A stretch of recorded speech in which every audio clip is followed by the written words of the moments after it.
Kolay gelsin. Sağ olun başkanım, hoş geldiniz.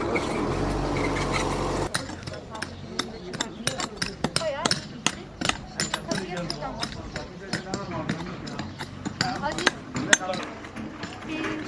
Çay koydurabilir misiniz bana? Merdiven o yüzden çok net gözükmüyor. Size o da görselleştiririz. Aşağıdaki ipi temiz gösterelim. Ona göre bir sergileme.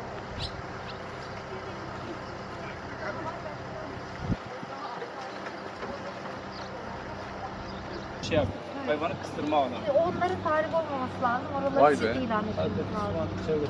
Harba Suva çevresinde ve bu güneyde de Akçay Kale Ona göre bir sergileme.